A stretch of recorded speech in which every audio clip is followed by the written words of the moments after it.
जड़ों को मजबूत करता है आज का रेमेडी। आज जो रेमेडी मैं आपके साथ शेयर कर रही हूँ ना, ये आपके हेयर रूट्स को स्ट्रॉन्ग करेगा ही करेगा। साथ साथ जिनको भी शौक है ना कि उनका थिन हेयर थिक हेयर में कन्वर्ट हो जाए, तो आज की रेमेडी उनके लिए है। आज का वीडियो मैं इसलिए बार बार कह रही हूँ क्योंकि ये आपके डेंसिटी पर वर्क करता है। जिनके बाल लंबे तो है लेकिन बहुत ही लाइफलेस है, यानी बहुत ज्यादा पतले हैं, बहुत ज्यादा मतलब थोड़ी सी हवा से उड़ने लग जाते हैं, तो आज मैं ऐसा रेमेडी आपके साथ शेयर कर रही हूँ जो आपकी डेंसिटी पर काम करने वाला है, वॉल्यूम पर काम करने वाला है। यानी जिस पोर से आपके एक बाल निकलते हैं ना, उससे 4 बाल ये उगा सकता है आज का रेमेडी। तो ज्यादा बातें किए बगैर वीडियो स्टार्ट करती हूँ। मैं हूँ आयशा और आप देख रहे हो सेल्फ लव आयशा। मेरे चैनल पर चल रहा है 15 डेज का चैलेंज, जिसका है आज डे 4 और आज हम डेंसिटी पर वर्क करने वाले हैं। तो चलिए वीडियो स्टार्ट करती हूँ। तो अगर आप मुझसे पहली दफा मिल रहे हो या मेरे चैनल पर पहली दफा आए हो तो जल्दी से सब्सक्राइब कर देना और हमारी फैमिली का हिस्सा बन जाना। वीडियो अगर अच्छा लगी तो लाइक भी करते जाना। तो जिन्हें नहीं पता उनको एक छोटा सा रिमाइंडर कि मुझे हुआ था गंजापन लगभग 3-4 साल पहले और मैंने मल्टीपल रेमेडी करके ही अपने बालों को गाया है।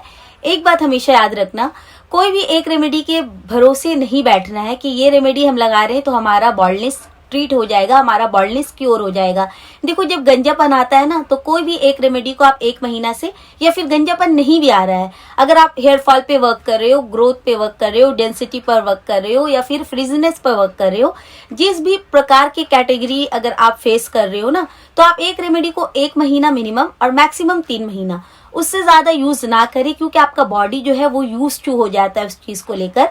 पहला एप्लीकेशन में जितना अच्छा रिजल्ट देगा, सेकेंड एप्लीकेशन में 1 हफ्ते में जितना अच्छा रिजल्ट देगा ना, उतना आप जब उसको लगातार करते जाओगे तो वैसा रिजल्ट आपको नहीं मिलता है। क्योंकि अगर आप रोज रोज बिरयानी खाओगे तो आपको बिरयानी से मतलब दिल उगता जाता है ना, वही चीज होता है हमारी बॉडी का भी। तो खैर, ये बात मैं इसलिए समझा रही हूँ ना क्योंकि कमेंट्स आता है कि आपके चैनल पर इतनी सारी रेमेडी है, तो मैंने इतनी सारी रेमेडी करके ही बालों को उगाया है। अगर आप लोग भी अगर हेयर केयर करना चाहते हो ना तो मल्टीपल रेमेडीज आपको करनी पड़ेगी अगर आप गंजेपन के शिकार हो गए हो। तो बहुत ज्यादा बातें हो गई। तो सबसे पहले जो हमारा आज का मेन बेस है वो है मेथी दाना। देखो, मेथी मेरे लिए बालों का डॉक्टर है। मैं आज से 4 साल से, जब से मैं ये होम रेमेडी के फील्ड में मैं आई हूँ, तब से मैं मेथी का यूज कर रही हूँ किसी न किसी चीज में डालकर। मेथी एक ऐसा दाना है ना जो आपकी जड़ों को भी मजबूत करता है, बालों को शाइनी भी करता है, सिल्की भी करता है, ग्रोथ को बूस्ट करता है, हेयर फॉल को रोकता है और आपके जो पोर्स जो ढीले हो जाते हैं ना, जिससे आराम से बाल निकल जा रहे हैं, उनको टाइट करता है, ताकि अननेसेसरी यानी बेकार में जो बाल गिर जा रहे हैं कोम करने से या फिर हेड वॉश करने से जो अननेसेसरी हेयर फॉल होता है ना, उसे मेथी क्योर करता है। अच्छा, एक और इम्पॉर्टेंट टिप्स पहले मैं शेयर कर दूं कि बहुत सारे लोग बोलते हैं कि दीदी हमें तो रिजल्ट नहीं मिल रहा है, 1 महीना हो गया, 4 हफ्ता हो गया। तो डियर, सबके स्कैल्प का कंडीशन डिफरेंट होता है। किसी को बहुत जल्दी रिजल्ट मिलता है तो किसी को वक्त लगाता है। लेकिन होम रेमेडी सबके लिए बेनिफिशियल है क्योंकि ये हमारा इजाद किया हुआ नहीं है, ये नेचर ने हमें दिया है। तो इस बात को समझ लीजिए। एक ही रेमेडी दूसरों पर बहुत जल्दी वर्क करता है, आप पर नहीं कर रहा है, तो इसका रीजन ये है कि आपका स्कैल्प वीक है। पहले वो स्ट्रांग होगा, उसके बाद ही आपको रिजल्ट मिलना स्टार्ट हो जाएगा। तो सबसे पहले हमें ले लेना है 2 चम्मच मेथी दाना। देखो, मेथी को अगर ज्यादा अच्छा रिजल्ट चाहते हो ना तो उसको सोक करके यूज किया करो, चाहे तो 12 घंटे के लिए, और अगर बहुत ज्यादा वक्त है तो 48 घंटा यानी 2 दिन के लिए। फर्मेंट जेल जो होता है ना, उसमें बैक्टीरिया बिल्डअप होता है, जो गुड बैक्टीरिया होता है, जो आपके रूट्स के लिए अच्छा होता है। लेकिन समर में अगर आप 48 आवर के लिए अगर सोक करोगे ना तो फ्रिज में ही करना, बाहर मत करना, खराब हो जाता है इससे आपका जेल। तो मैंने यहाँ पर 48 आवर्स के लिए मेथी दाना को सोक करके रखा है, इसलिए आपको इसकी कंसिस्टेंसी थोड़ा स्टिकी लग रही है। लेकिन अगर आपके पास इतना वक्त नहीं है तो आप 12 घंटे के लिए रखो। उतना भी वक्त नहीं है तो एटलीस्ट गर्म पानी करके 2 घंटे के लिए लेकिन रखो। जब मेथी सोक करते हैं ना तो उसका अच्छा मतलब जो उसका प्रॉपर्टीज है, उसका गुडनेस है, पानी में रिलीज होता है, मेथी एक्टिवेट होता है और आपको रिजल्ट बहुत फास्ट मिलता है। तो आपको ये काम रात में 1 रात पहले या फिर 2 दिन पहले आपको कर रखना है। देन नेक्स्ट इंग्रेडिएंट्स हमारे यहाँ ऐड होगा चुकंदर, जिसे कहते हैं लाल बीट। बहुत सारे लोग इसे बीट कहते हैं, बहुत सारे लोग इसे चुकंदर कहते हैं और इसको इंग्लिश में बीट रूट कहा जाता है। देखिए, इसका नाम बीट रूट है, यह आपके जड़ों पर वर्क करता है। मोटी चोटी आप इसको कह सकते हो। अगर आप इसका लगातार यूज करते हो ना तो आपकी चोटी मोटी होनी स्टार्ट हो जाती है, क्योंकि इसके नाम में ही रूट्स है ये स्कैल्प को आपका हेल्दी तो करेगा ही करेगा, साथ साथ ब्लड का फ्लो को तेज करता है और बालों का जो स्ट्रैंड जो बहुत पतला हो गया है ना उसको ये मोटा करता है। जी हाँ, जिनको भी शौक है ना कि उनकी जो बाल जो पतले हो गए हैं वो थोड़ा मोटे हो जाए, तो कंसिस्टेंट होकर बीट रूट का इस्तेमाल स्टार्ट कर दे, उनके बाल भी मोटे होंगे, स्प्लिट एंड्स क्योर हो जाएंगे, ब्रेकेज जो बीच बीच से बाल टूटते हैं ना वो भी क्योर हो जाएंगे।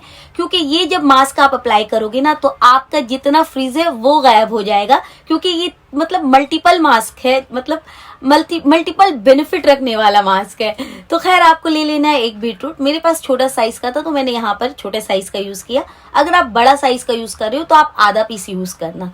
उसको आप धो लेना, उसका छिलका उतार कर रफली चॉप कर लेना या फिर आप ग्रेट कर लेना, जैसे आपकी मर्जी है। एंड देन नेक्स्ट इंग्रेडिएंट्स हमारा ऐड होगा जिंजर। आई थिंक कि जिंजर की तारीफ मैं नहीं कर सकती, क्योंकि ब्लड का अगर सर्कुलेशन को स्कैल्प पे बूस्ट करता है तो वो है जिंजर। उसके अलावा एंटीसेप्टिक एंटीबैक्टीरियल प्रॉपर्टीज रखता है, यानी डैंड्रफ को भी ट्रीट करता है, फंगस, स्वेटिंग या फिर बार बार जो ऑयल हो जाता है ना स्कैल्प पे उससे भी ये कंट्रोल करता है। अदरक इतना अच्छा होता है आपके स्कैल्प पे के लिए, और जुएं तक को ये भगाता है, यानी जुएं भी इससे डरते हैं। तो आपको ले लेना है लगभग 3 से 4 इंच का टुकड़ा अदरक का। देखो अगर स्कैल्प बहुत ज्यादा सेंसिटिव है ना तो इस मास्क को करने से पहले एक दफा पैच टेस्ट ले लेना और अदरक का क्वांटिटी कम कर देना। तो छिलका उतार लो, मतलब रफली चॉप कर लो, और इसको अब ये तमाम चीजों को आपको ले लेना है मिक्सर जार में। मिक्सर जार लेना, उसमें अदरक डालना, फिर आप चुकंदर डालना, एंड देन उसके बाद मेथी का पानी के साथ ही डाल देना।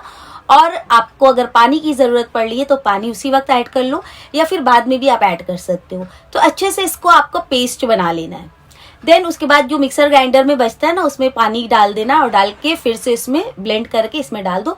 इसको आप पतला रखोगे तो आराम से इजी स्प्रेड हो जाएगा, लेकिन अगर आप इसकी कंसिस्टेंसी थोड़ा थिक रखना चाहते हो तो आपकी मर्जी है कंसिस्टेंसी आपको कैसा रखना है। देखो जो बिगिनर है ना, या फिर आप अगर बहुत ज्यादा मतलब प्रो भी हो तो भी मैं एक टिप्स जरूर दूंगी कि इसको आप पतला करके इसको आप छान लो, ताकि मेथी का जो मतलब छिलका होता है ना वो आपके बालों में फिर फंसते हैं और आप प्रॉपर वॉश नहीं कर पाते हो। मतलब जब वॉश कर लेते हो तो बाल में थोड़े बहुत लगे रहते हैं, उसके बाद कोम करने में उलझते हैं, तो ये तमाम परेशानी आपको नहीं होगी तो अगर आप इसको छान लीजिएगा तो ये बहुत अच्छे से आप लगा भी सकते हो, धोते वक्त भी प्रॉब्लम नहीं होगी और जब बालों को सुलझाओगी तो भी प्रॉब्लम नहीं होगी। लेकिन मेरी आदत हो गई और मेरे पास इतना वक्त नहीं था तो इसलिए मैंने पूरा पेस्ट ही उठाकर लगा लिया। आप इसे छानिएगा जरूर। एंड देन उसके बाद आपको पूरे स्कैल्प को पहले कोम कर लेना है, उसके बाद पूरा पेस्ट उठाना है और पूरे बालों पर लेंथ पे भी लगाना अगर फ्रीजीनेस से बचना चाहते हो। अदरक का यूज हुआ है तो डरना मत कि फ्रीज आ जाएगा, बिल्कुल भी नहीं आएगा। यहाँ पर अदरक जो है वो आपका ब्रेकेज पर वर्क करने वाला है, स्प्लिट एंड्स पे वर्क करने वाला है। तो आराम से तसल्ली से लगाकर इसको आप जूड़ा बना लो, बन बना लो, शार्प कैप या पॉलिथीन से कवर करके 45 मिनट्स टू 1 आवर जितना आपके पास सफिशिएंट वक्त है उसको रहने देना। एंड देन उसके बाद पहले प्लेन वाटर से वॉश करना, देन शैम्पू लेना और अभी जो रिंस बताऊंगी उससे मिक्स करना एंड देन यूज इट। देखो एक बात और, अगर आप इसको पावर को और बढ़ाना चाहते हो ना तो इसमें ऑयल आप ऐड कर सकते हो ताकि आपके बालों को, आपके स्कैल्प को नरिशमेंट भी मिले। तो आपकी मर्जी, आप चाहे तो इसमें कोई भी ऑयल इसमें ऐड कर सकते हो, होममेड कोकोनट ऑयल, जो भी ऑयल आप रिसेंटली यूज कर रहे हो होममेड वो भी आप ऐड कर सकते हो। तो मिक्स करके उसके बाद इसको आप यूज कर लेना। देन रिंस बनाने से पहले मैं आपको एक जूस बताऊंगी जो आपको आज ही पीना है।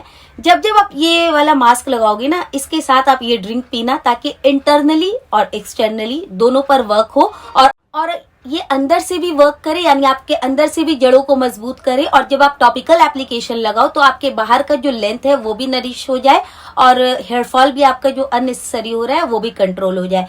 तो जूस बनाने के लिए आपको ले लेना है बीटरूट। देखो अगर एक बीटरूट ला रहे हो बड़ा साइज का तो आधा आप मास्क में यूज कर लेना और आधा बीटरूट आप लेना। चाहो तो उसको ऐसे भी खा सकते हो आप, और चाहो तो इसका जूस बनाकर पी सकते हो। एक और इम्पॉर्टेंट टिप्स, अगर आपकी स्कैल्प में बहुत ज्यादा ईचिंग होती है ना तो आप पढ़ लेना, ये मैं नहीं कह रही, आप जाकर सर्च कर लेना। अगर आप बीटरूट का एक स्लाइस लेके अपने स्कैल्प पे रब करते हो ना तो ये आपकी ईचिंग को क्योर करता है, जुएं को भगाता है। ये इतना अच्छा होता है, इतना पावरफुल होता है। तो आपको एक टुकड़ा ले लेना है बीटरूट, उसको अच्छे से कट कर लेना, मिक्सर जार में डालना। नेक्स्ट इंग्रेडिएंट्स हमारा यहाँ ऐड होगा ब्लैक पेपर, जिसे आप काली मिर्च कहते हो। इसका अगर पाउडर है तो पाउडर यूज करना, फ्रेश है तो फ्रेश यूज करना, जैसे आपकी मर्जी।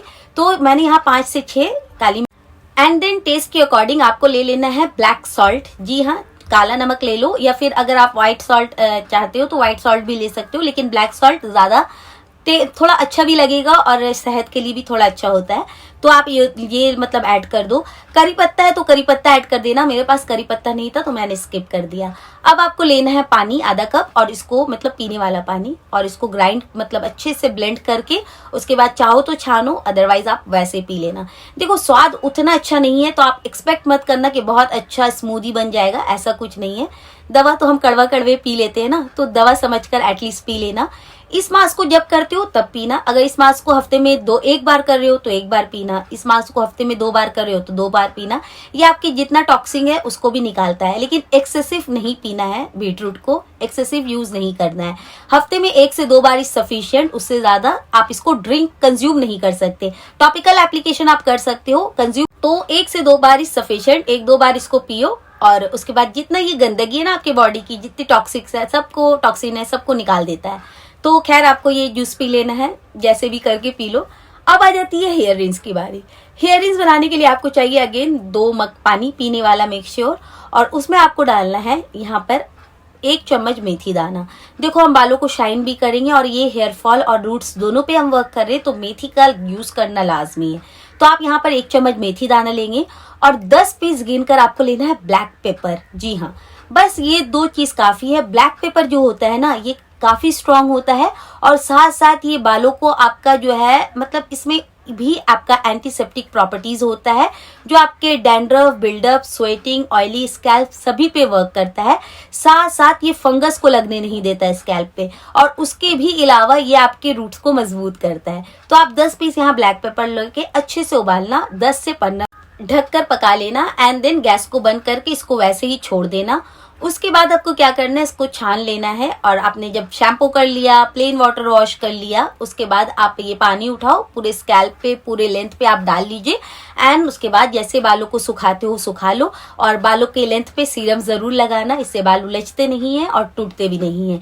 तो मैं मार्केट का एक ही चीज यूज करती हूँ, वो है सीरम, और मैं अभी से नहीं, बहुत काफी छोटे से यूज कर रही हूँ। मम्मी को देखा था अपने यूज करते हुए, उसी वक्त से मैं सिर्फ लेंथ पे लगाती हूँ ताकि बाल उलझे नहीं।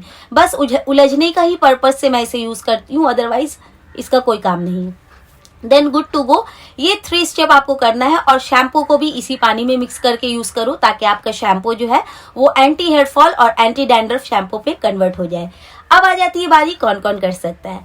देखो जो ये 15 डेज का चैलेंज कर रहे हैं उन्हें तो ये करना ही करना है, लेकिन जो ये चैलेंज नहीं कर रहे हैं किसी भी प्रॉब्लम के कारण, अगर आप 16 के अबव है तो आप बिंदास कर सकते हो। लेकिन अगर आपका स्कैल्प बहुत ज्यादा सेंसिटिव है, कुछ थोड़ी देर में, थोड़ी बार में मतलब कुछ भी लगाया, रेडनेस, इचिंग, इस प्रकार का अगर आपका स्कैल्प है या स्किन है, तो एक दफा पैच टेस्ट ले लेना, 10-15 मिनट लगा कर रखना, एंड देन उसके बाद आप इसको पानी से निकाल देना, और अगर कोई प्रॉब्लम ना हो तो आराम से लगा के रखिए। तो इस तरह आपको करना है। बाद बाकी मेल फीमेल सभी इस्तेमाल कर सकते हैं, बिंदास इस्तेमाल करो। वीडियो अच्छा लगी तो लाइक, शेयर और सब्सक्राइब करते जाना, और कोई भी प्रॉब्लम हो तो कमेंट सेक्शन में आके अपना डाउट जरूर क्लियर कर लेना। डाउट रखकर रेमेडी करते हो तो रिजल्ट उतना अच्छा नहीं मिलता। तो अब मैं मिलूंगी डे 5 पे, तब तक अपना बहुत सारा ख्याल रखिए, खुश रहिए, हेल्दी रहिए, अच्छा खाइए, अच्छा लगाइए, और स्ट्रेस बिल्कुल भी मत लेना, और मेल फीमेल जितना भी एज है आराम से इस्तेमाल करना। तो मिलती हूँ नेक्स्ट वीडियो के साथ, तब तक के लिए bye, love you all, take care, bye bye.